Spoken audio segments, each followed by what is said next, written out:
Eh bien, bonsoir à tous et merci d'être à nouveau présents avec nous. On se fait toujours un plaisir de partager avec vous tous les thèmes autour de la santé mentale. Merci d'être là, aussi nombreux et de plus en plus. Ça nous fait très plaisir, évidemment. Nous allons nous attaquer à un sujet que nous avons divisé en 3 parties exprès, parce que c'est quelque chose qui est extrêmement répandu, que tout le monde a utilisé à bon ou mauvais escient d'ailleurs, mais c'est tout ce qui concerne la notion de stress et d'anxiété. Et c'est tellement vaste qu'on a décidé d'en faire 3 émissions, c'est pour vous dire. Et donc ces 3 émissions vont se découper un petit peu de la façon suivante. Aujourd'hui, on va dresser un constat, c'est-à-dire comment s'exprime le stress à l'intérieur de nous et à l'extérieur aussi. Ensuite, on va faire appel à la science, dans vraisemblablement une quinzaine de jours. On va faire appel à la science et on va essayer de faire venir sur le plateau des personnes, des scientifiques qui vont nous expliquer un peu biologiquement, physiologiquement, psychologiquement un peu comment ça fonctionne. Et puis la 3e émission sera, et on ne va pas vous laisser comme ça évidemment, sera consacrée aux solutions et on va essayer de dresser une palette de solutions que j'espère vous pourrez utiliser. En tout cas, on essaiera d'y voir plus clair. Mais c'est pour vous dire, c'est tellement vaste qu'on a décidé de faire 3 émissions autour de ce sujet. Alors, je retrouve évidemment nos acolytes. Alors, il y a Delphine qui est à côté de moi et merci d'être là et qui nous redonne un regard un peu philosophique sur tous les sujets que nous avons. Vous remarquerez que cette semaine, celles que nous qualifions de tic et tac, c'est-à-dire nos 2 psychiatres, sont absentes puisque elles ont pris 25 ans de vacances et donc elles nous ont fait faux bond et donc on va évidemment poursuivre sans elles, mais évidemment elles reviendront sur l'émission, ça va de soi. Emmanuel, merci d'être parmi nous. Je le rappelle, tu t'occupes du lien avec les entreprises. La rayonnante Alix qui est à mes côtés et qui est en lien et en interaction avec nos jeunes que nous allons accueillir tout à l'heure et on ne le présente plus parce que là pour le coup moi je prends pas de risque. David qui est présent. Alors David. Bonsoir Marc. Bonsoir. Alors pour le coup il y a un petit quand même, vous l'aurez remarqué tous, nous on essaye d'être relativement à peu près toujours pareil, mais alors là il y a un changement de look. Chez David, donc je vais te laisser la petite moustache. Oui.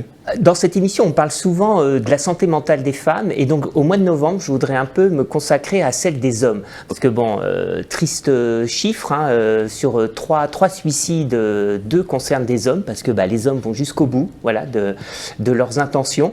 Donc une petite pensée pour tous ces hommes, et surtout qui pensent à leur santé mentale, mais aussi à leur santé tout court.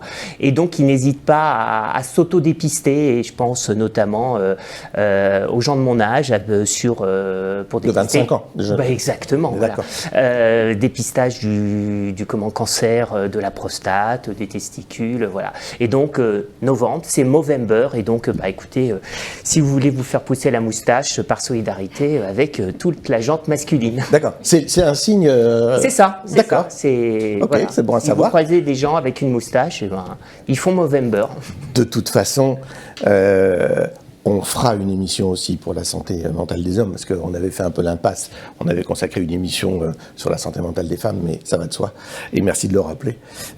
Nous comptons encore un petit peu, quand même. Aujourd'hui, on va vraiment s'occuper de cette notion de stress, comment il s'exprime, comment on peut le vivre à l'école, au travail, dans le corps, dans la tête, etc., etc. On va recevoir trois invités aujourd'hui. L'une d'entre elles est déjà sur le plateau. Iléa, bonjour, merci beaucoup d'être venue. C'est pas simple pour toi, je vais évidemment en dire plus. Et nous accueillerons tout à l'heure Daniela et Luna, qui sont 2 étudiantes et qui vont nous parler aussi de ce qu'est l'éco-anxiété, etc. Et donc tout ce qui anime et alimente les jeunes aujourd'hui sur les perspectives d'avenir. Pour ce faire, quand même, quelques chiffres, on aime bien donner quelques chiffres. Il y a 1 personne sur 2, quand même, qui se dit vivre un stress élevé au quotidien. Alors élevé, c'est intéressant parce que pendant le Covid, il y avait des tests qui avaient été faits par des psychologues. Et en fait, il y avait une évaluation que les psys faisaient en visio avec ou des salariés ou des patients à eux. Et lorsque l'évaluation se faisait, à la fin, avant de donner le chiffre et le résultat de l'évaluation, on demandait de s'auto-évaluer. Et dans 8 cas sur 10, les personnes répondaient « je dois être à 4 ou 5 ». Or, ils étaient à 8 ou 9. Donc, en fait, il y a une espèce de banalisation ou d'accoutumance, malheureusement, du stress, et on finit par plus s'en rendre compte, et on va finir par s'en rendre compte, mais alors dans un niveau bien plus élevé, qui malheureusement peut être bien tardif et représenter un danger. Un jeune sur 3 déclare des niveaux d'anxiété préoccupants. Le travail, le stress est aujourd'hui un des premiers facteurs de mal-être. Et ce n'est évidemment pas qu'une impression, puisque l'OMS que nous attendons, puisque je vous rappelle, on avait fait un duplex avec l'OMS qui devait rencontrer le gouvernement le lendemain du jour où nous les avions. On attend de pouvoir caler un moment avec eux pour qu'elle nous donne les résultats de ce qui s'y est dit et de ce qui va peut-être être envisagé à l'avenir. J'ai pas les réponses, sinon je vous les aurais données. Et l'OMS a alerté en 2024 sur l'augmentation mondiale des troubles anxieux, avec une hausse marquée chez les jeunes et chez les actifs. Donc ce n'est pas un sujet tendance, c'est un véritable enjeu humain, social, de santé publique. Alors on va essayer d'y voir un petit peu plus clair, et comme je vous le disais tout à l'heure, aujourd'hui on va poser un peu le décor, et pour ça, on a donc la chance d'avoir Eléa avec nous. Vraiment, merci sincèrement d'être venu pour plein de raisons. D'abord parce que d'être là avec nous, ça peut être stressant, évidemment, ça va de soi. Je le comprendrai aisément. Nous sommes d'un calme olympien, tu penses bien. Et surtout, je crois que demain, tu as une épreuve... Un premier contrôle de spécialité. Mais quand même. Oui. Et donc, tu as besoin de réviser pour ça. Oui.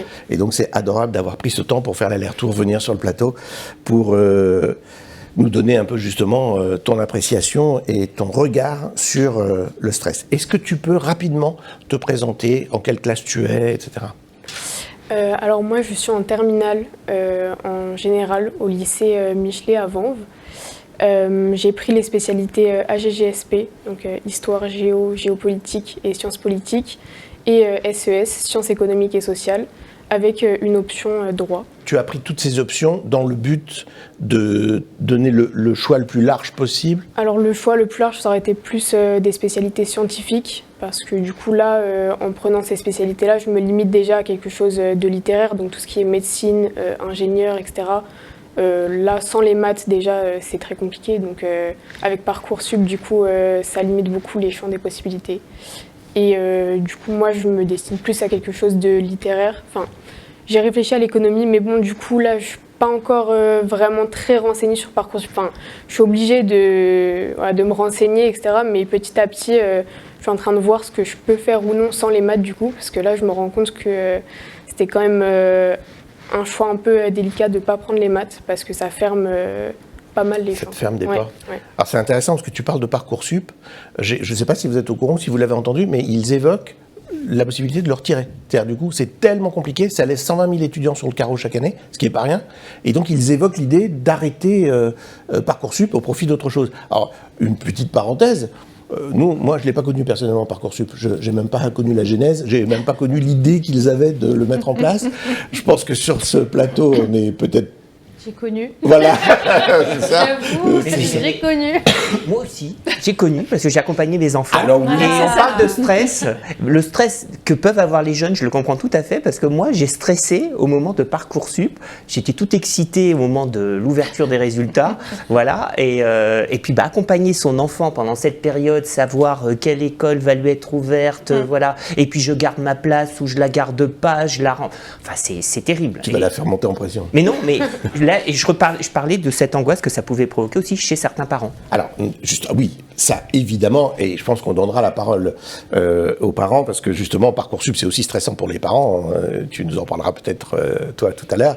Mais on a toujours, sur ce plateau, décidé de donner la parole aux intéressés et de ne pas parler à leur place. Mais justement, pour ne pas parler à leur place, ceux qui n'ont pas pris Parcoursup, nous, à l'époque, on devait passer le bac, en fait. Et donc après, alors en fonction des... Tu te souviens ? Quand même, en fonction des sections qu'on prenait, ça ouvrait vers les facs ou vers... Vous vous rappelez avoir été stressé à ce moment-là? Non. Oui? Non? Non. Non. Non, en fait, on arrivait en terminale, on se demandait ce qu'on allait faire, on avait les choses à peu près vaguement en tête, on se disait tiens, on va tenter une prépa, au pire, on ira à la fac. Ça se faisait finalement très spontanément. Là, c'est vrai que je rejoins David, même si on ne le voit pas comme ça. Je suis aussi sur la partie Parcoursup pour mes enfants. Et c'est vrai qu'on réfléchit stratégie au lieu de réfléchir connaissance, bien-être. Alors justement, parlons-en, Parcoursup, ça évoque quoi pour toi? Alors pour l'instant, en fait, je pense que contrairement aux anciennes générations qui avaient plus le stress sur le bac, parce que c'était un peu l'enjeu décisif, nous en fait, Parcoursup se ferme avant le bac, donc on a quand même les épreuves anticipées de français, donc qui sont les seules qui comptent pour Parcoursup, mais nous, tout l'enjeu du coup réside sur Parcoursup, parce que ça va prendre en compte notre contrôle continu qui n'était pas là à votre époque. Et donc. Il est vieux, merci. Là. Non, pardon, oui. Mais non, mais non, mais du coup, parce que. Maintenant, c'est récit Parcoursup. La différence entre les générations, c'est que nous, vraiment, tout l'enjeu réside dans Parcoursup et plus forcément dans le bac. Limite, certains abandonnent un peu l'idée de se dire on va travailler jusqu'au bout parce qu'après, du coup, je crois que c'est février. Non, peut-être mars, début mars, oui, que Parcoursup ferme. Donc, je trouve surtout qu'on n'est pas accompagné, en fait. On est vraiment délaissé.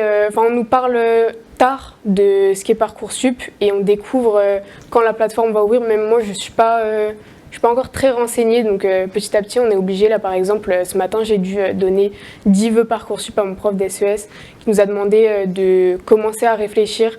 Parce que je pense que ça arrive vite, c'est une année qui passe vraiment vite. Parce qu'elle est vraiment... Il y a pas mal d'étapes. Et voilà, donc je pense que c'est une source de stress pour la plupart d'entre nous. Parce que ça va encore faire un classement, quoi. Et oui, bien sûr. Est-ce que... Alors tu dis clairement c'est une source de stress. Entre vous, est-ce que vous le dites? Que vous êtes stressé, que ça vous préoccupe? Oui, oui, complètement. Déjà, je pense que... Oui, c'est une source de stress pour chacun, on en parle pas mal parce qu'on se concerte, qui va prendre quoi, comment on va faire ses choix, etc. Mais aussi, pour certains, il y a quand même une sorte de compétitivité déjà, parce que c'est sous forme de classement, donc on est plus ou moins haut dans un classement. Donc rien qu'entre nous, parfois, certains n'ont pas envie de se partager des fiches de révision, on voit déjà un mécanisme qui rentre... qui est moins présent que dans les études supérieures forcément, mais il y a un début de compétitivité, de chacun pour soi. Mais entre nous, entre copines, etc., on se partage pas mal notre stress et comment on gère ça et ce qu'on fait, ce qu'on commence à faire pour commencer vraiment à s'intéresser à Parcoursup, à faire nos démarches parce que ça arrive vite et c'est assez lourd. Donc, Comment tu dis que tu es stressé, alors peut-être tu le vois chez tes copines, mais comment tu le sais? Comment tu peux dire, voilà, tiens, quand je suis en vacances, je le suis pas, et là, je le suis. Comment ça, tu le ressens? Comment ça se vit? Alors, moi, physiquement, donc je sais que pour le bac de français, l'année dernière, j'ai perdu 6 kilos en une semaine. Quand je me levais, je voyais noir, tellement je mangeais plus, en fait. Ça se ressent physiquement, le manque de sommeil, parce qu'on a des gros horaires, donc... on rentre, on a encore des contrôles à préparer, etc. Le stress fait qu'on n'a jamais l'impression d'avoir assez préparé. Bon, après ça, c'est propre aux examens, donc Parcoursup ou non, c'est toujours comme ça. Mais le fait d'avoir vraiment un objectif à remplir et quelque chose à prouver dans nos dossiers, nos notes du contrôle continu, on a l'impression que chaque note va être décisive, alors que finalement, c'est quand même sur la première et la terminale, donc... on a le temps de se rattraper, mais oui, ce soit le manque de sommeil. Donc la perte de l'appétit, du coup. La perte de l'appétit. Moi, ça c'est arrivé vraiment que au bac de français, donc quelque chose de vraiment plus concret, parce que là, c'est du contrôle continu, donc concrètement, on le voit pas vraiment passer comme une épreuve de bac finalement, mais même des crises d'angoisse ou.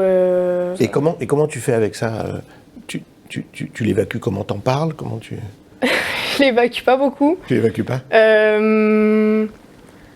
J'ai la chance d'être bien entourée, que ce soit de mes parents ou de mes amis. On essaie de relativiser vraiment et de se dire de prendre du recul en fait, parce qu'on est vraiment la tête en plein dedans. Donc En fait, l'important, c'est de prendre du recul, même si franchement, c'est compliqué en général. C'est compliqué, hein. Les parents ont un regard quand même critique ou bienveillant, enfin, ils comprennent ce qui se passe. Je sais que, alors, pour avoir parlé à certaines copines, je sais qu'il y en a qui ont vraiment la pression mise par leurs parents.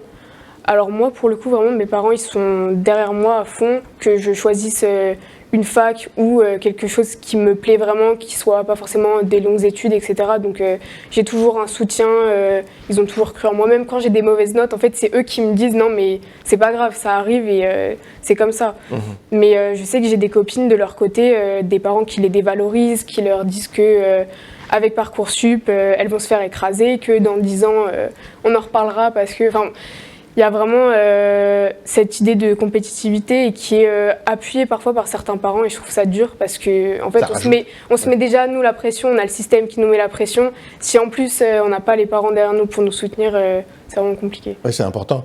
Alix, toi qui es notre lien avec les jeunes, qu'est-ce que t'en penses ? T'as eu des échos ?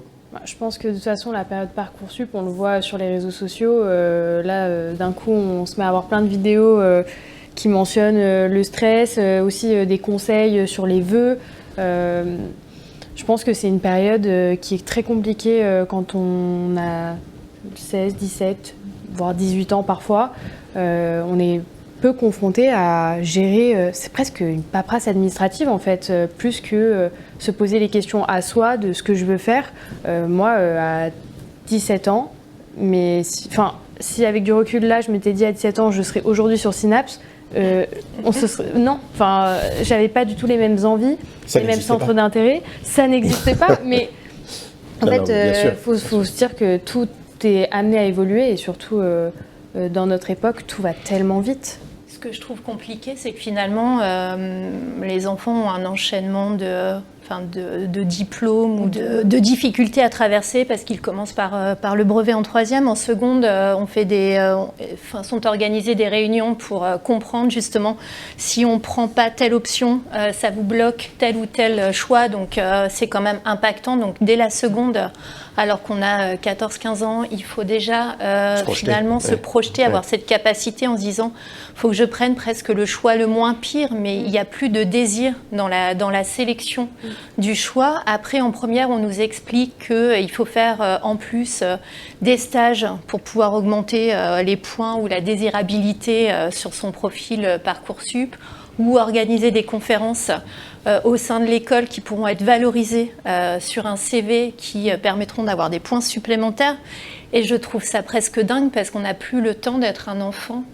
Et je me dis finalement, on oblige nos enfants à déjà se projeter dans un avenir qui est difficilement désirable.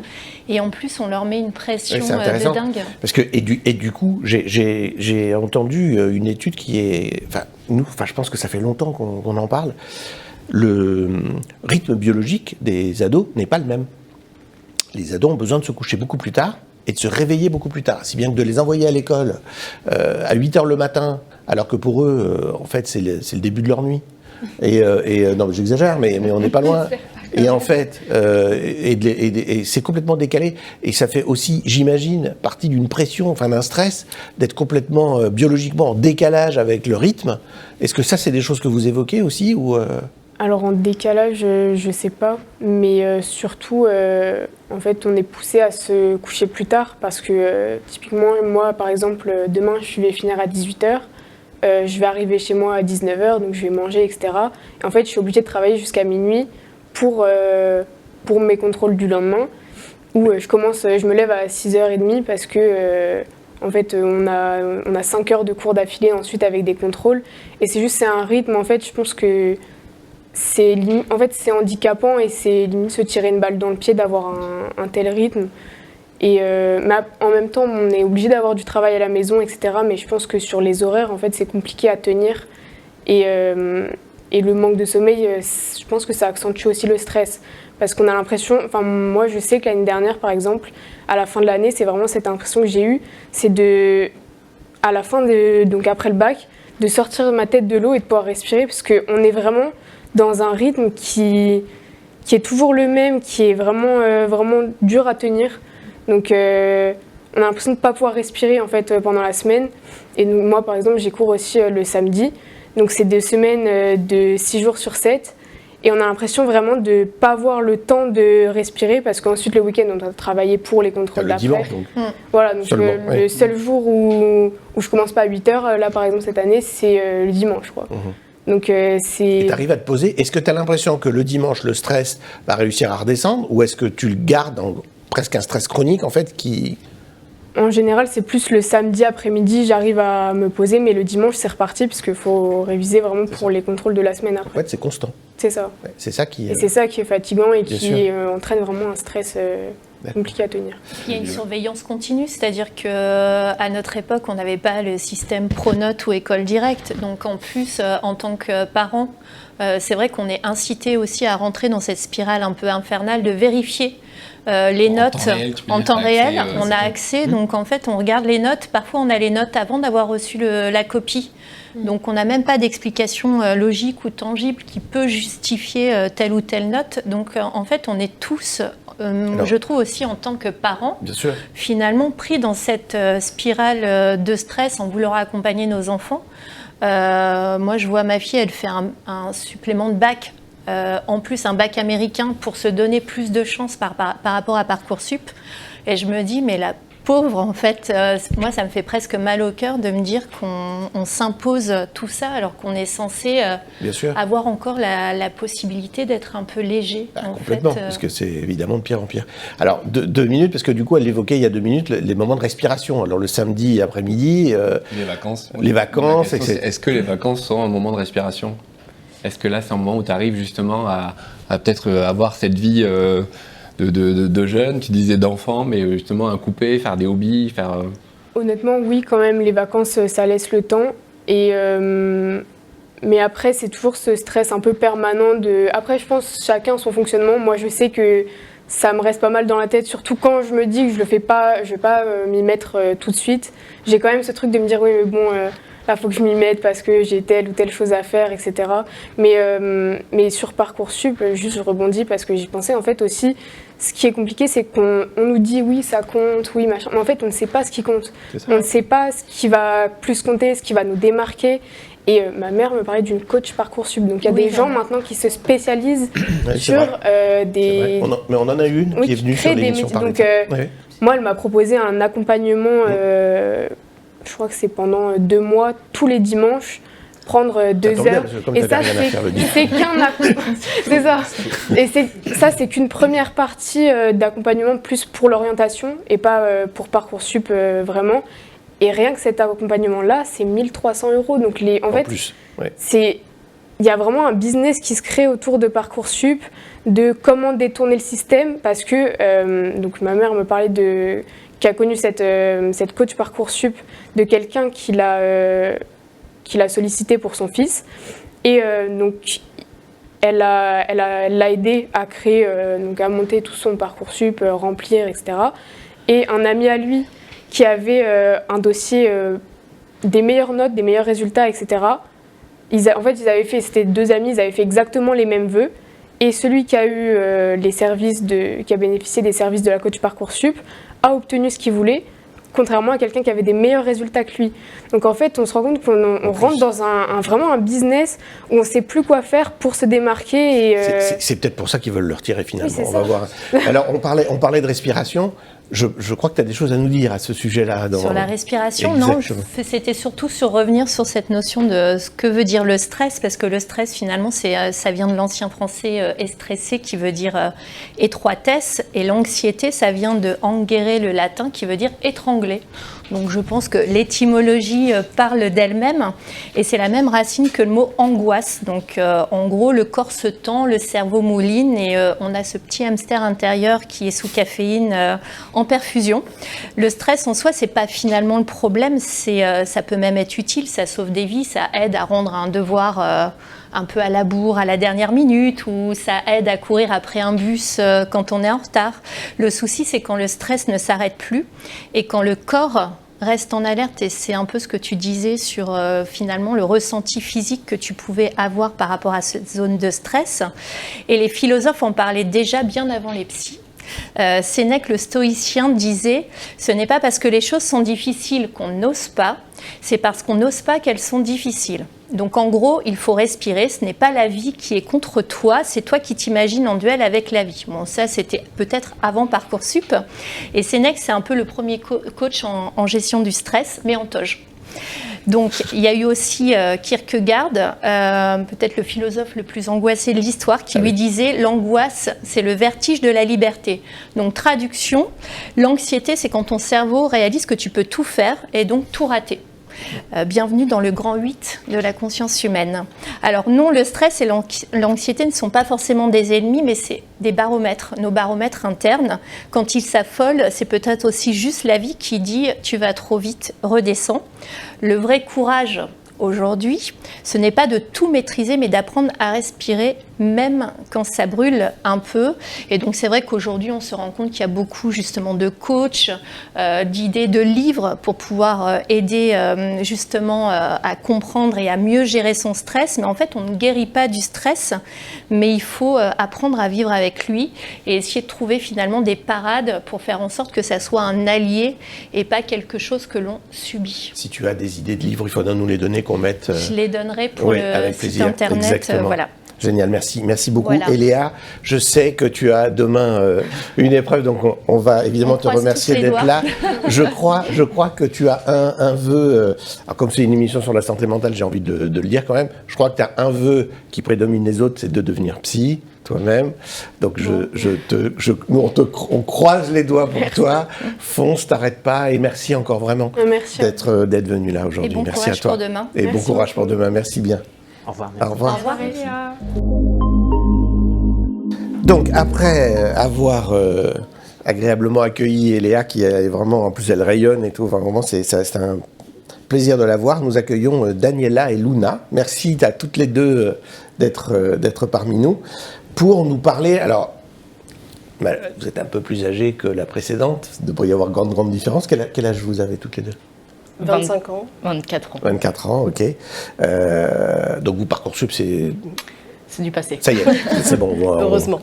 On a coché la case. Heureusement, merci. On a coché la case. Et du coup, vous allez évoquer, je pense, un peu plus ce qui rentre en considération aujourd'hui parmi les jeunes, c'est le climat, la précarité et tout ce qui alimente en fait l'anxiété. Je vais passer la main à Alix qui va... Déjà, merci beaucoup d'être venu à deux.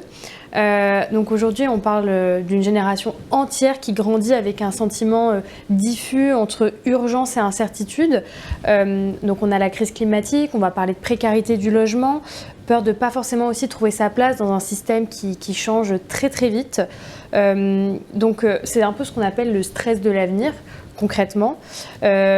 Alors, selon une étude publiée dans la revue scientifique The Lancet Planetary Health, qui est une grande revue considérée comme la première enquête mondiale sur l'éco-anxiété, des jeunes notamment, et largement citée depuis dans beaucoup de littérature, on a près de 6 jeunes sur 10 qui se disent extrêmement inquiets pour l'avenir de la planète. Et pour 45% d'entre eux, cette angoisse a un impact concret sur le quotidien. Donc on va avoir des réactions physiques et psychiques. Donc là, on va vraiment parler d'éco-anxiété. Donc ce n'est pas seulement la peur du climat, c'est un sentiment. D'accord. Je peux t'interrompre 2 secondes ? Bien sûr. Parce que je me tourne vers Delphine 2 secondes. Quand nous t'avions en duplex il y a quelques mois de cela, tu nous as sorti un nom savant, comme fidèle à tes habitudes, donc tout va bien, qui donnait bien le... En fait, il y a deux mots pour traduire ce ressenti. Il y a bien évidemment l'éco-anxiété, mais qui est une anxiété pour l'avenir sur l'écologie. Il y a la solastalgie. La solastalgie, qui est un concept qui a été créé par un philosophe australien pour qualifier finalement l'inquiétude, mais aujourd'hui, telle qu'elle est ressentie, de la perte de son cocon. D'accord, mais éco-anxiété, les mots, on les comprend. On les comprend. Mais l'étymologie, oui. Tu l'as C'est solas, le cocon en anglais, et algos, la douleur. Donc la douleur de perdre son refuge, c'est-à-dire que la planète n'est plus ce cocon où on se sent finalement préservé, protégé. On se rend compte que la planète est en train de...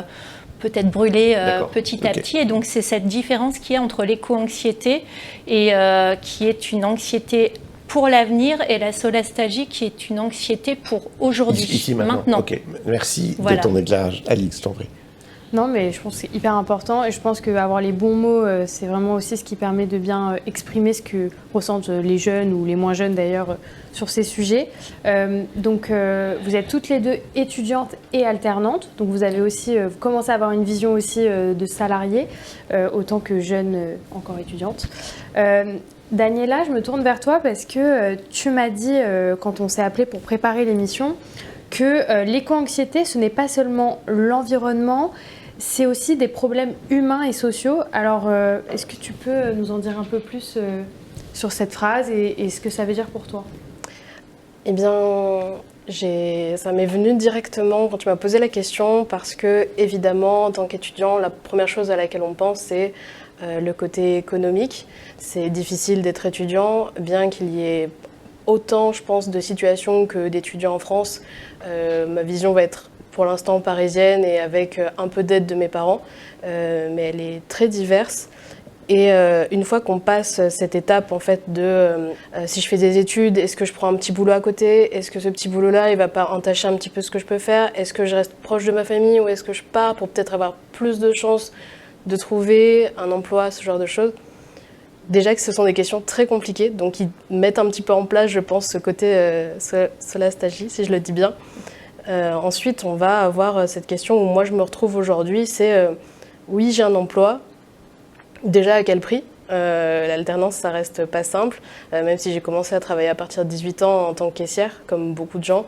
Ça reste un équilibre encore à trouver. Moi, aujourd'hui, je veux faire plus parce que passer la solastalgie, je vois demain. Et c'est là où on arrive dans cette éco-anxiété. C'est comment je peux vivre dans un monde demain, comment je peux avoir mes rêves et garder mes objectifs, mes valeurs et même juste garder une certaine joie de vivre tout en étant consciente de la précarité aussi dans laquelle je vais grandir et évoluer.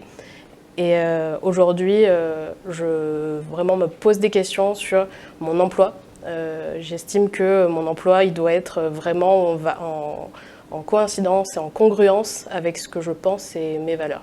Aujourd'hui, c'est vraiment la question. C'est une priorité, c'est le sens que tu vas donner, c'est ça hein? Aujourd'hui, oui. Après beaucoup de travail sur moi-même, c'est vraiment ça que... Et si c'est pas ça, ça marchera pas en fait. C'est ou ça ou... Pour l'instant non, parce que en fait le travail ça reste minimum 8 heures de la journée. Et en tant qu'alternante, en fait je ne peux pas, j'ai pas beaucoup d'autres temps puisque j'ai pas tant de possibilités que ça le week-end. Il faut aussi réviser les cours, il faut aussi préparer des fois des projets annexes. Et il faut que je puisse m'épanouir un minimum 8 heures par jour. Et sur quels critères tu choisis justement cet employeur? Parce qu'une fois qu'on y est, finalement, c'est facile, mais avant d'y être, quand on est étudiant, comment on arrive à se forger une opinion? C'est quelque chose qui est important et qui peut aider aussi les autres étudiants à se forger une opinion sur la réalité derrière, parfois la promesse qu'on peut voir ou l'image. Ouais, c'est une super bonne question. Je pense qu'on y reviendra plusieurs fois avec Luna.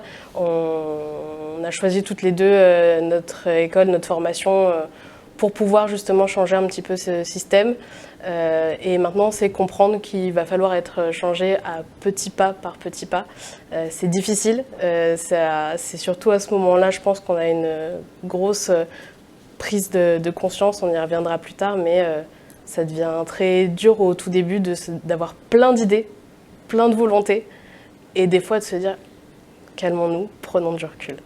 Ce qui est intéressant, c'est qu'en fait, aujourd'hui, là où avant l'avenir nous permettait de nous projeter avec une forme de désirabilité et on voyait finalement les innovations comme quelque chose de positif et comme finalement devenir maître de la nature. Moi, je voyais Retour vers le futur, je me disais qu'on allait tous être sur nos planches de skate à pouvoir voler. Aujourd'hui, finalement, l'innovation fait peur.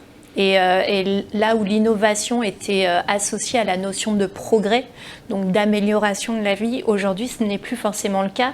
Et ce qui est intéressant aussi, il y a une anagramme qui est intéressante, c'est la notion d'idée de progrès c'est l'anagramme de degré d'espoir. Et aujourd'hui, dans le vocabulaire français, on n'utilise plus le mot progrès. On a remplacé la notion de progrès par la notion d'innovation, qui est quelque chose qui est une temporalité du quotidien de maintenant. Et le progrès nous permettait de nous projeter avec désir et finalement confiance dans le futur, ce qui n'est plus le cas aujourd'hui. Et toi, Luna, est-ce que dans ton quotidien, qu'est-ce que tu ressens le plus? Est-ce que ça va être ce qu'on évoquait, la peur peut-être du travail, du chômage, l'environnement? Qu'est-ce qui, pour toi, est le plus stressant, angoissant? Dans mon quotidien, en fait, j'ai l'impression que déjà le post-Covid a joué, puisque dans mon entourage, il n'y a pas que mon quotidien, mais j'ai l'impression qu'il y a eu vraiment une bascule. On nous vend en fait un système qui se veut court-termiste et qui aujourd'hui, on le voit, n'est plus applicable sur le long terme. Et du coup, pour certains jeunes, c'est compliqué aujourd'hui de se projeter. Comme le disait Daniela, je pense qu'avec notre formation, on s'est vu avoir des concepts, des nouveaux concepts qui nous ont un peu ouvert les yeux sur nos habitudes, notre façon, que ce soit de consommer ou de voir la vie. Et aujourd'hui, je pense que c'est hyper important de tout simplement ne pas prendre justement son confort pour acquis, parce qu'il n'y a pas que nous. En fait, on a aussi des voisins, il ne faut pas forcément aller chercher hyper loin, qui ne vivent pas le même quotidien que nous. Et ça me semble important de préciser, vous êtes dans une école, vous faites un master dans une école, ça s'appelle Regen School, et c'est une école qui je pense que vous serez les mieux pour en parler très rapidement. C'est une école qui s'axe sur les enjeux climatiques et sociaux. Donc c'est une nouvelle école qui a ouvert en 2023, si je ne me trompe pas. Et nos objectifs, en fait, sont d'allier stratégie, management, finance et marketing pour un petit peu agir sur tous ces points clés-là qui, en interne, changeront un système, on l'espère, vers une transition écologique. Donc déjà, on ressent que vous avez fait des choix, déjà. Complètement. Alors... Mais finalement, je m'excuse, c'est grâce à votre stress et à votre anxiété que les choses peuvent... Enfin, je veux dire, on peut l'accuser, mais il indique bien qu'il y a quelque chose qui ne va pas, parce que s'il n'est pas là, on continue comme avant, en fait. Donc il y a bien une notion... Je t'en prie, hein. Non, j'allais dire, je ne suis pas sûre que moi, c'est... Enfin, je parle en mon nom, c'est le stress qui m'a amenée ici. C'est plus des valeurs sociales sur lesquelles je souhaitais en apprendre plus, avoir du changement. Et en fait, c'est en arrivant et en prenant toutes ces connaissances qui sont données aussi par des personnes, elles aussi des fois inquiètes, qui nous permet de mieux comprendre et de s'apercevoir que en fait, c'est bien plus large qu'un système environnemental. C'est un système environnemental et social qui est intrinsèquement lié.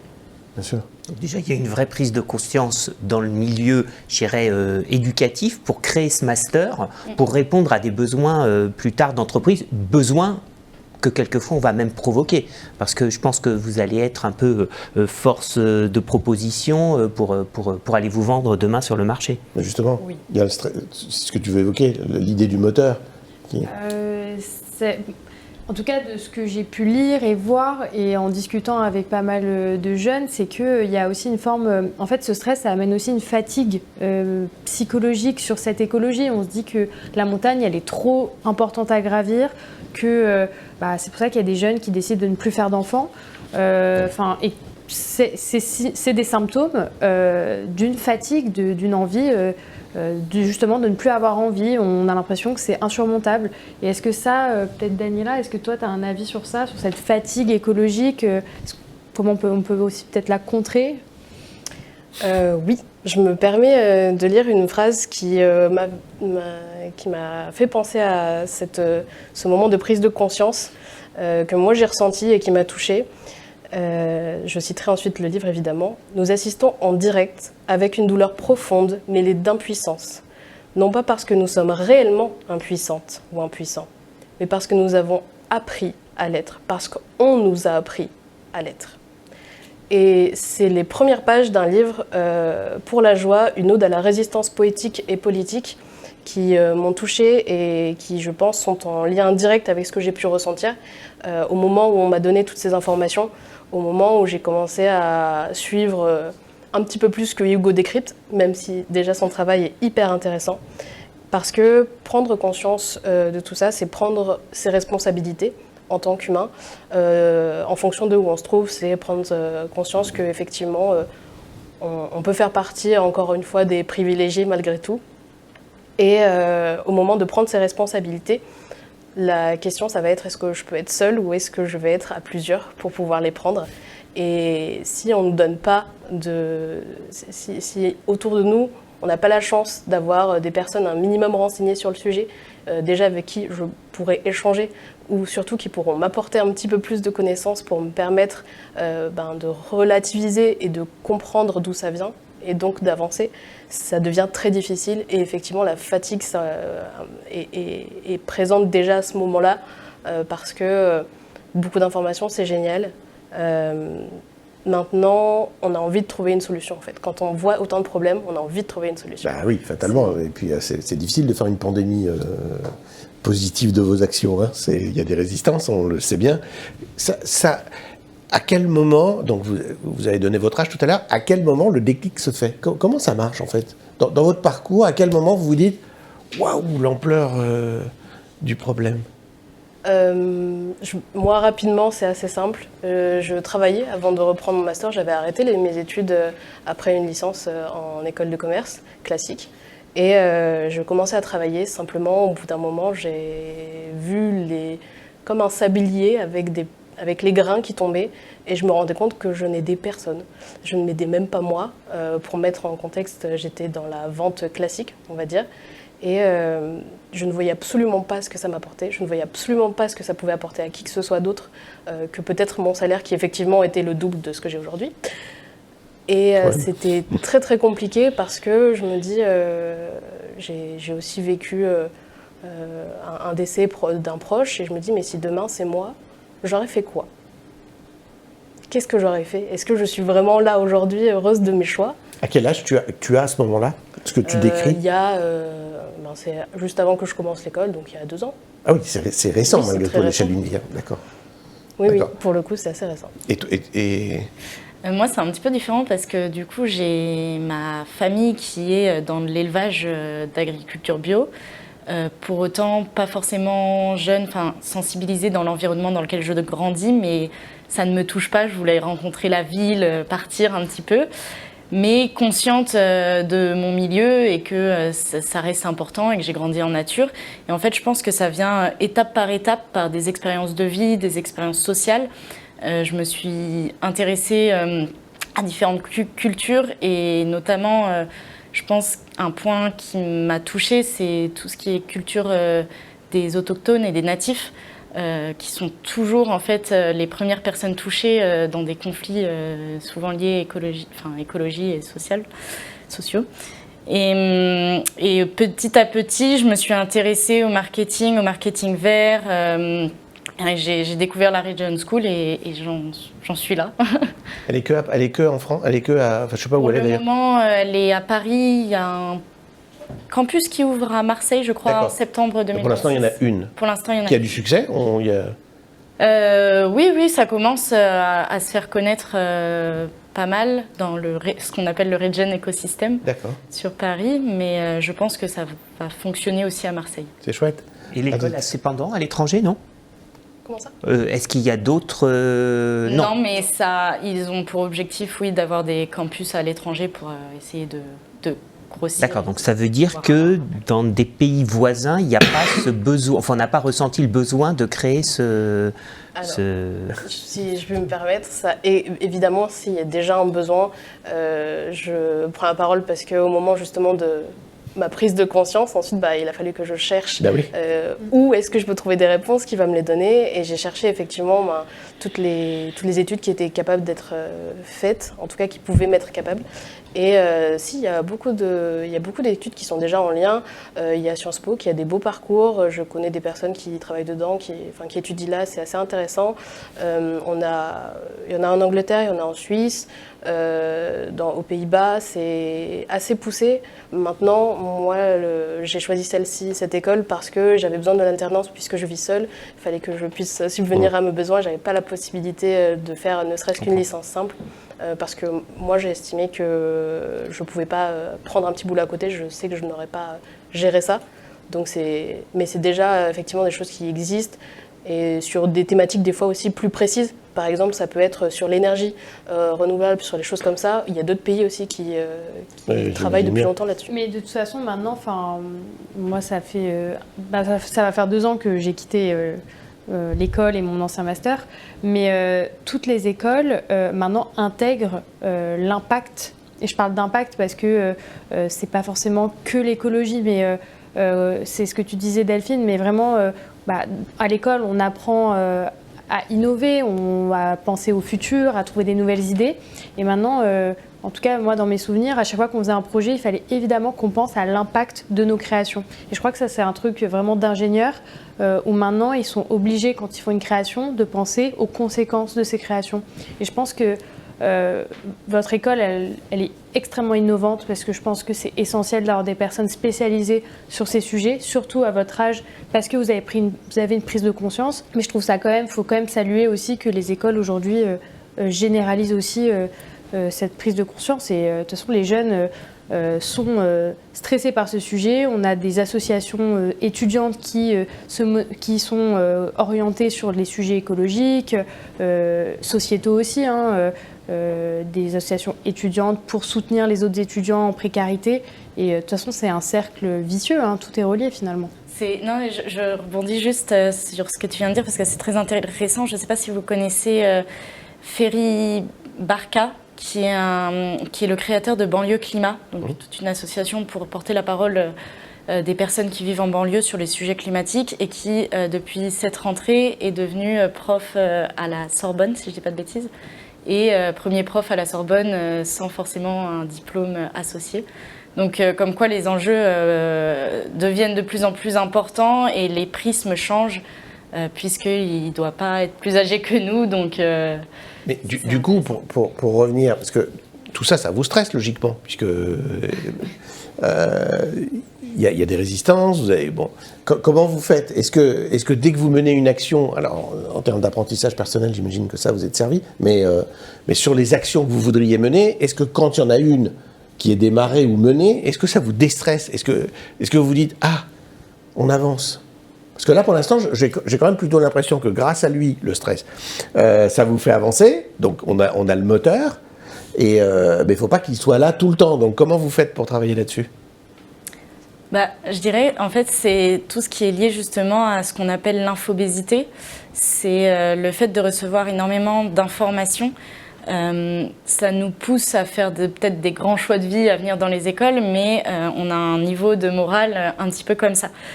Pour pas trop nous étendre, on a connu plusieurs cas là déjà dans nos vies qui sont partis en éco-anxiété. Et c'est violent même à voir, c'est stressant parce qu'on se pose tous un moment des questions, on a tous des moments de baisse où on se paralyse, on n'a plus envie, en fait, on n'a plus l'envie de se lever, on n'a plus l'envie d'avancer, de faire bouger les choses, alors que d'autres vont juste profiter en attendant et on se dit que si on la joue pas collectif, ça risque d'être dur et long. Alix, est-ce que tu as une dernière question ? Enfin, il y en a des milliers, mais... Oui, il y en a plein. Est-ce que au sein de votre formation, justement, on vous apprend, parce que bien sûr que depuis tout à l'heure, on parle des solutions, mais quand on vit l'instant présent, cette solastalgie, comment on la gère ? Est-ce que dans votre master, on vous apprend à gérer ces émotions ? Parce que on est abreuvé d'informations, comme tu le dis, même à l'école, du coup, dans votre master. Donc tout tourne autour de ça. Est-ce que finalement, on n'en fait pas une overdose et on finit par avoir cette fatigue ou de plus vouloir un jour se lever le matin et se dire, de toute façon, ça sert à rien. C'est le burn-out, ça. Le burn-out ouais, logique. Exactement. Alors oui, je pense que c'est sûr de chaque jour de devenir peut-être un petit peu plus lucide, loin de là de l'idée de dire qu'on a la science infuse, mais de découvrir et d'avoir énormément d'échanges, même avec les points de vue qui sont différents dans nos classes. Ça nous, des fois, ouvre les yeux et on en ressort plus fatigué parce qu'on n'avait pas vu ce prisme et on vient après chercher un petit peu sur tous les canaux d'information. Est-ce que ça, je m'étais assez renseignée là-dessus? Est-ce que je peux avoir peut-être un nouveau prisme dessus? Comment je peux faire pour l'améliorer? Donc, des fois, on ne peut pas tout avoir, tout savoir, donc on n'a pas l'énergie non plus pour tout regarder, et c'est vrai que ça peut être fatigant au quotidien. Je te laisse rebondir aussi. Je suis bien évidemment d'accord, et je ressens effectivement des moments très très sombres, et ensuite j'ai la chance d'avoir des soutiens que je connais, en qui j'ai confiance, qui me connaissent aussi. C'est une chose qui permet beaucoup d'avancer. Et j'aimerais noter quelque chose. Alors, encore une fois, tout le monde a sa vision, mais le stress n'est pas pour moi le moteur. Pour moi, le stress, c'est le bonheur. C'est différent. Et c'est quelque chose qu'on ne nous apprend pas. C'est quelque chose que l'on oublie, en fait, à travers nos différentes années d'études, à travers le stress aussi, on va l'oublier, alors que l'humain il n'a pas été fait pour être productiviste d'une quelconque façon. On va dire qu'un but commun à toutes les vies, normalement, c'est d'être heureux. Il y a une raison pour laquelle on entend autant de négations à la télé, dans les journaux, etc. Parce que c'est ce qu'on retient, parce qu'on bute dessus, notre cerveau, il bute dessus, parce que c'est choquant, en fait. Et effectivement, dans ces moments où j'ai trop d'informations, où je ne peux plus le gérer, je me sauve et on me sauve parce que je me rappelle des bons moments, avoir la mémoire de cette joie que j'ai connue, de cette joie véritable qui n'était pas parce que j'ai, par exemple, acheté quelque chose ou parce que j'ai même acquis une nouvelle position, c'est très bien. Non, c'est parce que je l'ai partagé, c'est parce qu'on a grandi ensemble, c'est parce qu'on a trouvé des échos dans d'autres personnes. Et personnellement, c'est ça qui me motive le plus. Oui, bien sûr. C'est très clair, merci en tout cas. Emmanuel, là, on t'attend au tournant parce que... Ah oui, non, mais le monde de l'entreprise, là, pour le coup, il y a... Très inquiété. Non, mais exactement. On va lui mettre un peu la pression. Il y a un enjeu... Enfin, elles ne vont pas dire le contraire, toutes les deux. Il y a un enjeu énorme pour les entreprises, là. Qu'est-ce qu'elles attendent, en fait? Il y a un enjeu énorme, ouais, mais tu sais, j'aime bien dire que l'entreprise, c'est un lieu de vie, en fait, dans lequel on va retrouver peu ou prou ce qui se passe aussi dans nos vies au quotidien. Donc, l'entreprise, le monde du travail, au sens large, c'est aussi un lieu d'émancipation, de réalisation. En tout cas, c'est comme ça que j'ai envie de le voir, même si parfois c'est aussi une source de stress et d'anxiété. Il y a le stress qui permet d'être à l'heure pour rendre sa mise, pour fin de mission et pour le stress positif, mais malheureusement c'est pas toujours que celui-là. Donc ouais, je pense que c'est important d'avoir un regard critique aussi sur le monde du travail, sur ce qui se passe, de se renseigner. Et c'est pour ça aussi que je te posais cette question tout à l'heure. C'est important, je pense, d'échanger sur... alors les anciens, il n'y en a pas tellement puisque l'école vient d'être créée, mais en tout cas les personnes qui sont autour de vous, les proches, il y a les réseaux sociaux, il y a des réseaux sociaux professionnels, mais donc il y a plein d'opportunités, je pense, d'aller aussi creuser derrière ce que vous pouvez voir ou entendre pour vous forger aussi votre opinion. Et les entreprises, quand même, je pense que le monde du travail a un but, c'est quand même aussi de réaliser, d'avancer, d'aller vers une forme de progrès. Alors après, il n'est pas toujours partagé tel qu'on le voudrait, et l'actualité nous montre qu'il y a des sujets quand des acteurs d'ultra fast fashion s'installent, etc. Donc voilà, il y a plein de réalités différentes. Néanmoins, il y a quand même une volonté commune de se dire qu'une entreprise qui réussit, c'est une entreprise dans laquelle tout le monde trouve sa place, dans laquelle on a un collectif, un but commun. Ça paraît super joli dit comme ça, mais voilà, j'aime bien y croire et en effet arriver à trouver l'endroit dans lequel on pourra se réaliser, participer et sentir qu'on a un impact. J'aime beaucoup ce que tu disais aussi tout à l'heure, petit à petit, on ne va pas tout changer tout de suite, mais en tout cas c'est important de sentir qu'on a une prise.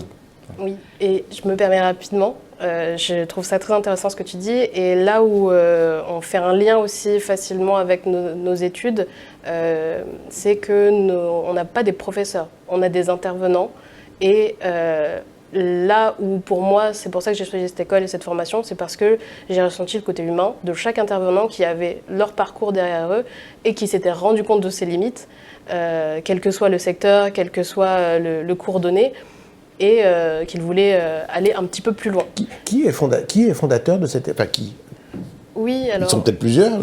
Oui, c'est 2 cofondateurs et cofondatrices, donc Marie-Sarah et Arthur Samuel, qui ont cofondé cette école. Et leur but était justement de répondre d'ores et déjà aux demandes actuelles des entreprises. Donc de répondre. Oui. C'est intéressant si on pouvait les faire venir, parce qu'en termes, ils font partie de la solution en revanche. Donc ce serait intéressant qu'on les ait sur une des émissions où on va donner. Merci en tout cas de cette intervention. Merci à vous deux. Merci Emmanuel. Le monde de l'entreprise a un grand rôle à jouer, je pense. Et je vais, vous savez qu'à chaque fin d'émission, à chaque fin d'émission, je laisse quelques minutes à David pour s'exprimer. Et là, voilà. Donc, et là, je suis désolé, il me laisse sans voix à chaque fois. Je me tourne vers lui, il a changé non seulement de look, mais de tout, en fait.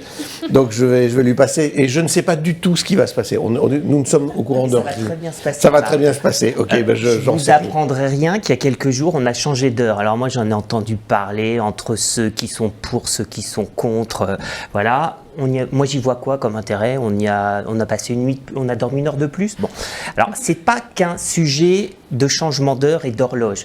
C'est surtout un sujet de luminosité. À 17h maintenant, vous allez devoir allumer la lumière. Alors ça, pour l'écologie, c'est pas top, voilà. Mais ça a aussi un impact sur le moral, voilà. Alors, je vous propose de faire une petite parenthèse. Vous allez me retrouver en vidéo et je vais vous expliquer un petit peu l'impact de ce changement d'heure. Oui, allez, je vous emmène en forêt et tout va bien se passer. Ok, super. Aujourd'hui, je vous parle d'un phénomène qui revient chaque année. C'est un peu comme les marrons chauds. C'est le changement d'heure. Alors ok, on recule d'1 heure, on gagne un peu de sommeil, mais surtout on perd en lumière et en morale par la même occasion. Dans ma chronique, je vous emmène en balade, en balade en forêt, pour y retrouver la lumière naturelle. Parce que c'est en forêt que la lumière naturelle fait son meilleur travail. Vous me suivez? Ce petit coup de mou saisonnier s'appelle tout simplement le blues automnal. La faute à qui? À la lumière. La lumière, c'est notre carburant émotionnel. Quand les jours raccourcissent, notre organisme produit moins de sérotonine, l'hormone du bonheur, et plus de mélatonine, celle du sommeil. Quand on manque de lumière, c'est un peu comme si notre cerveau se mettait en mode veille prolongée. On se sent un peu fatigué, un peu grognon, parfois démotivé. Alors attention, ça ne s'apparente pas à de la dépression. C'est juste un message que nous envoie notre corps et qui dit « Hé, là j'ai besoin d'un peu de lumière ». Alors que faire? Eh bien, on sort, même si le ciel est gris, même si les feuilles tombent et qu'il fait un peu frais, car la lumière naturelle reste bénéfique et surtout le matin. La luminothérapie, c'est pas juste une lampe posée sur un bureau. C'est ça, regardez derrière moi. La lumière du jour, même quand il fait pas soleil, elle reste beaucoup plus intense que n'importe quel éclairage intérieur. 20 minutes dehors par jour, c'est déjà une vraie dose de lumière pour le moral. Alors oui, la forêt n'est pas que belle sur Instagram, mais c'est aussi un vrai antidépresseur naturel. Les arbres dégagent des phytoncides, des huiles essentielles naturelles, qui réduisent le stress et stimulent le système immunitaire. Donc marcher en forêt, c'est un peu comme faire une séance de spa, mais c'est gratuit. Pas besoin d'une lampe à 200 €, juste d'une bonne paire de chaussures et d'une casquette. Alors comment fait-on pour garder cette lumière à l'intérieur, alors qu'à l'extérieur, il fait nuit déjà à 17h? Alors je vous propose des astuces simples et efficaces. Tout d'abord, comme on l'a évoqué tout à l'heure, c'est s'exposer à la lumière naturelle. Et ça de préférence dès le matin. Donc c'est prendre son café dehors, c'est faire une balade express ou simplement ouvrir en grand ses volets. Moi j'ai de la chance, j'ai un chien, il faut que je le sorte matin et soir. C'est aussi garder une routine stable. Les horaires réguliers pour les repas et le sommeil, c'est rassurant pour le corps. C'est également mettre de la lumière, mais dans son assiette cette fois. Des fruits, des légumes colorés, des oméga 3, tout ce qui nourrit la bonne humeur. Il faut aussi bouger, car le mouvement stimule la sérotonine. Même 15 minutes de marche ou de danse dans sa cuisine, ça le fait. On a tous à proximité une forêt, un parc, et c'est là que la nature et la végétation entrent en scène. Pendant cette balade, je vous invite à tester la luminothérapie naturelle, on vient de voir, 30 minutes de marche en plein air, et idéalement le matin. Le bain de forêt, que les Japonais appellent le Shirin-yoku. On ralentit, on respire, on entend les feuilles craquer sous ses pieds, mais aussi la pause sensorielle. Toucher l'écorce des arbres, sentir l'humus, écouter le chant des oiseaux. Enfin, le rituel du carnet, où on note des choses positives, les émotions ressenties pendant toute cette balade. Oui, le changement d'heure et la baisse de luminosité peuvent impacter notre morale.